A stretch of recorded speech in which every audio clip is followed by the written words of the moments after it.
السلام علیکم ورحمۃ اللہ وبرکاتہ۔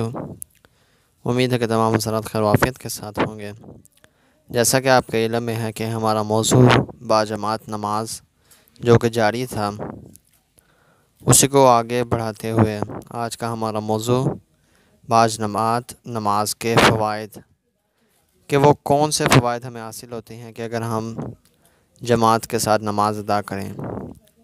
یہاں پر ہے نمبر 1، جماعت کے ساتھ ایک نماز پڑھنے پر کم از کم 27 نمازوں کا ثواب ملتا ہے۔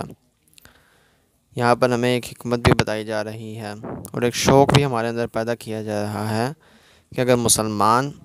جماعت کے ساتھ نماز پڑھتا ہے تو ایک نماز پڑھنے پر کم از کم 27 نمازوں کا ثواب ملتا ہے۔ نمبر 2، ایک دوسرے کو دیکھ کر عبادت کا شوق اور رغبت پیدا ہوتی ہے۔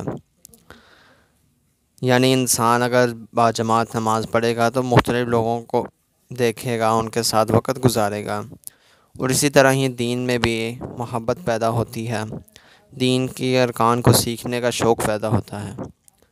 نمبر 3، بزرگ اور نیک لوگوں کے ساتھ گناہ گاروں کی نماز بھی قبول ہو جاتی ہے۔ یعنی اگر ایک شخص ایسا ہے جو انفرادی نماز پڑھتا ہے اور کیا پتہ وہ گناہ گار ہے، اس کی نماز وہ جو اس نے پڑھی ہے وہ قبول بھی ہوگی یا نہیں، مگر یہاں پر جو ہمیں فائدہ ہے اگر ہم جماعت کے ساتھ نماز پڑھیں گے، چونکہ مسجد میں باجماعت نماز ادا کی جاتی ہے تو وہاں پر کئی بزرگ بھی ہوتے ہیں، کوئی اللہ والے بھی ہوتے ہیں، تو انہی کے صدقے سے ہماری نمازیں بھی قبول ہو جاتی ہیں۔ نمبر 4، دینی مسائل سے واقفیت ہوتی ہے اور اسی طرح اپنی غلطیوں کی اصلاح ہوتی ہے۔ اگر ایک بندہ انفرادی نماز ہی پڑھے گا تو اسے اپنی غلطیوں کا پتہ ہی نہیں چلے گا، اور اگر وہ جماعت کے ساتھ پڑھتا ہے تو مختلف لوگوں کے ساتھ وقت گزارنے کے ساتھ ساتھ کئی نئی چیزیں بھی سیکھنے کو ملتی ہیں اور اپنی غلطیوں کو بھی صحیح کرنے کا موقع ملتا ہے۔ نمبر 5، جماعت کے ساتھ نماز پڑھنے سے نماز میں خوب دل لگتا ہے۔ اگر بندہ انفرادی نماز پڑھے گا تو پھر ہو سکتا ہے کہ اس کا ذہن دنیاوی چیزوں کی طرف ہی ہو، مگر اگر جماعت کے ساتھ پڑھے گا تو لطف بھی آئے گا، خوب دل بھی لگے گا اور نماز پڑھنے میں بھی بہت مزہ آئے گا۔ نمبر 6، اہل محلہ جب نماز کے لیے مسجد میں جمع ہوتے ہیں تو ایک دوسرے کے حالات سے آگاہی ہوتی ہے اور اسے ایک دوسرے کے درد مصیبت میں شریک ہونے کا موقع ملتا ہے اور آپس میں اخوت و محبت بھی بڑھتی ہے۔ یہی بات ہے کہ اگر ہم جماعت کے ساتھ نماز پڑھیں گے تو ایک دوسرے کے ساتھ ملنا ہمارا شروع ہو جائے گا، ہم ایک دوسرے کو زیادہ بہتر طریقے سے جانیں گے، محبت پیدا ہوگی، اسی طرح ہی آپس میں ایک اتفاق، ایک اعتماد پیدا بھی ہوتا ہے۔ اگر انفرادی بندہ اپنی ہی نماز پڑھتا رہے تو آس پاس کے لوگوں کا کسی کو نہیں پتہ، نہ ان کے ساتھ ملاقات ہو سکے گی، نہ وقت گزر سکے گا، مگر اگر بندہ جماعت کے ساتھ مسجد میں نماز پڑھتا ہے تو اپنے کئی لوگوں کے ساتھ ملاقات کرنے کا موقع ملتا ہے اور آپس میں بار بار ملنے سے محبت بھی پیدا ہوتی ہے۔ نمبر 7،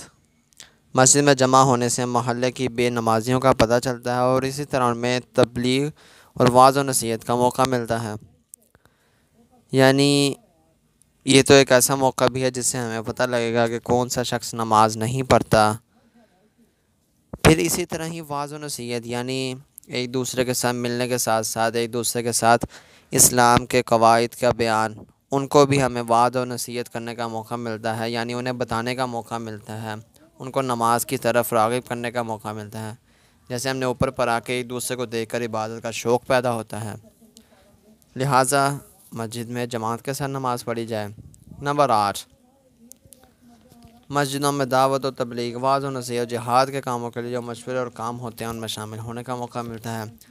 یعنی یہاں پر جب لوگ ایک جگہ اکٹھے ہوں گے تو مشورے میں، کیونکہ اگر ایک شخص بالکل اکیلا ہی اپنی نماز پڑھتا ہے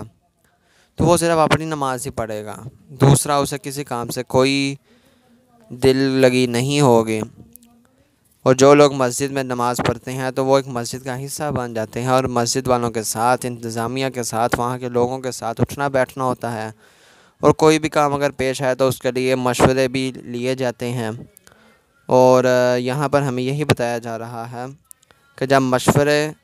پیش آئیں گے تو تمام لوگ اس میں شامل ہوں گے، اور ہو سکتا ہے کہ اگر ہم نماز پڑھنے جائیں اور ہم اپنا مشورہ پیش کریں تو وہ لوگوں کو پسند بھی آئے۔ نمبر 9، تنہا آدمی پر شیطان جلد غلبہ حاصل کرتا ہے، جبکہ جماعت پر شیطان کا غلبہ نہیں ہوتا۔ سب سے اہم چیز کہ اگر ہم انفرادی نماز پڑھیں گے تو ہو سکتا ہے کہ شیطان ہم پر غلبہ حاصل کرے، شیطان ہمارے ذہن کے اندر وسوسے پیدا کرے، جبکہ یہاں پر ایک اچھی بات بیان کی گئی کہ اگر جماعت کے ساتھ نماز پڑھی جائے تو شیطان کا غلبہ پانا بہت مشکل ہو جاتا ہے۔ تو یہ چند ہم نے نکات آج پڑھے کہ جو ہمیں باجماعت نماز پڑھنے کے فوائد کے متعلق بتا رہے تھے۔ اللہ رب العزت سے دعا ہے کہ اللہ تعالی ہمیں باجماعت نماز ادا کرنے کی توفیق نصیب فرمائے۔ وآخر دعوانا ان الحمد للہ رب العالمین۔ السلام علیکم ورحمۃ اللہ وبرکاتہ۔